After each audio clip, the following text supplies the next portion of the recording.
প্রথমে আমি জুলাইকে সম্মান জানিয়ে জুলাই যোদ্ধা যারা নিহত হয়েছেন যারা সবাইকে সম্মান জানিয়ে আমি আর বক্তব্য আরম্ভ করছি। আমি আপনার একটু দৃষ্টি আকর্ষণ করি, মহামান্য স্পিকার, আপনি যখন ছিলেন না এখানে, সংসদ যখন ব্রেকে ছিল, তখন আমাদের বিরোধী দলের মাননীয় কিছু তরুণ সদস্যরা আমাদের গ্যালারিতে যারা ছিল তাদের সাথে তর্কে লিপ্ত হয়েছিলেন। এটা আসলে আমাদের জন্য দুঃখজনক। এটা সংসদের রীতি। মাননীয় স্পিকার, আপনি দেখতে পারবেন, এগুলি রেকর্ডেড আছে, আপনি দেখতে পারবেন। আমি এটাই বলার চেষ্টা করছি, আমি খারাপ বলছি না, আমি বলছি যে আমাদের জুলাই যোদ্ধাদের সাথে ডিল করার জন্য আরো অনেক ধৈর্যের পরিচয় দিতে হবে। আমরা আর কিছুই বলি নাই, আমি আপনাকে খারাপ কিছু বলছি। আমি বলছি যে ওনারা যেহেতু আহত, ওনারা নিহত, they paid the price, we are here, এই কারণে আমাদের সহ্য ক্ষমতা আরো বাড়াতে হবে। আমি এই ব্যাপারে এইটাই বলছি, এর চেয়ে বেশি কিছু বলি নাই। যাক, অনেকগুলি ব্যাপার আসছে।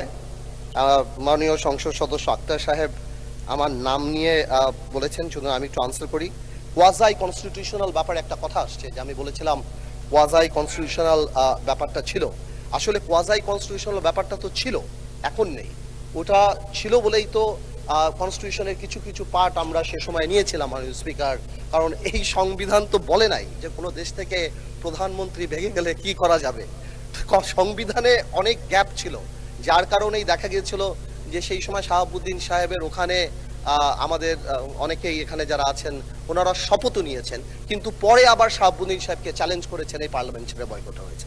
তো এই ব্যাপারগুলি তো ছিল। আমরা তো সেই সময় এই জিনিসটাকে ম্যানেজ করার জন্য একটা সিচুয়েশন ক্রিয়েট করতে চেয়েছিলাম। আরেকটা কথা আসে, সংস্কার, আমার সময় অনেক অল্প, মাননীয় স্পিকার, কথা তো অনেক চলে আসছে।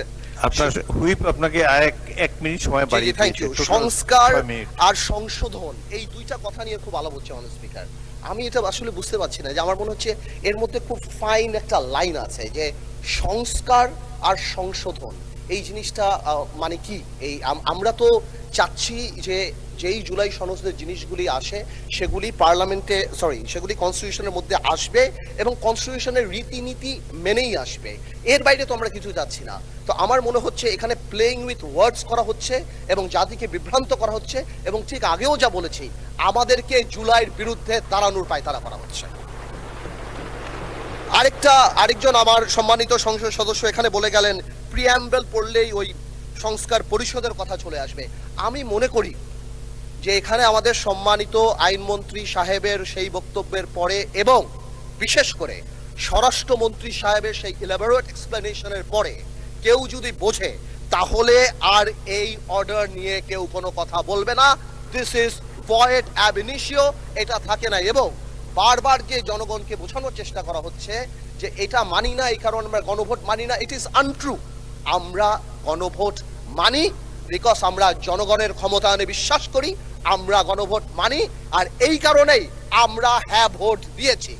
এবং আমাদের সংসদ নেতাও হ্যাঁ ভোটের পক্ষে কথা বলেছে। আমরা যদিও এটা বাইরে থেকে আসছে তাও বলি, আসলে মাঝে থেকে একটা গল্প বলি, সময় এক মিনিট বাড়া দেবে, তাও একটা গল্প বলি, যে শপথের কথা বলছে। এই গল্পটা আসলে বলা ইম্পর্টেন্ট। স্পিকার, একটা আইন ছিল, আইনটা হলো অতিথি পাখি মারিলে 10 বছর কারাদণ্ড। একজন এক বাড়ির মুরগি আরেক বাড়িতে চলে গেছে, ওই লোক জবাই করে খেয়ে ফেলছে। এখন এই লোক মামলা করছে যে এর 10 বছর জেল হইতে হবে, কারণ মুরগিও পাখি আর অন্যের বাড়ি অতিথি। তো কেউ যদি আইন না বোঝে, তাদেরকে বারবার বুঝে আমাদের আর লাভ নাই। মাননীয় স্পিকার, বারবার বলেই যাচ্ছি, this is void ab initio. We respect referendum, এই কারণে আমরা আসছি। এটাকে ইমোশনাল কালার দিয়ে বাংলাদেশকে এমন ভাবে দাঁড় করানো হচ্ছে যে আমরা জুলাই চাই না, আমরা জুলাইয়ের বিরুদ্ধে। ওনারাই একমাত্র জুলাইয়ের টেন্ডার নিয়েছেন, ওনারাই টেন্ডার সাবমিট করছেন। This is so unfair. মাননীয় স্পিকার, আমি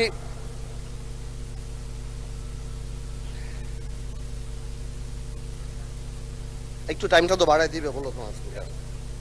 আরেকটা কথা, 1 মিনিট আপনার শেষ হয়ে গেলে আরেক মিনিট বলতে পারবেন। Thank you. জুলাই জাতীয় সনদের 2025 এর ভবিষ্যতের পথরেখা,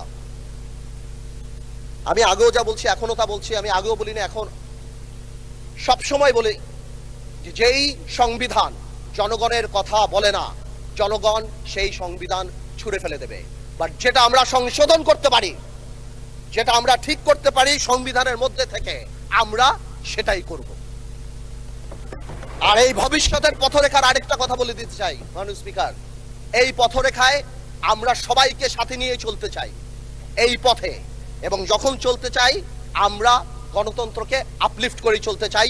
জনগণের ম্যান্ডেট, যার কারণে 217টা সিট পেয়ে আমরা এখানে, আমরা আইন পরিবর্তন করতে চাই, সংবিধানের মধ্যে থেকেই করতে চাই। আপনাকে ধন্যবাদ মাননীয় স্পিকার। ধন্যবাদ মাননীয় সদস্য। পরবর্তী বক্তা মোহাম্মদ নাজির।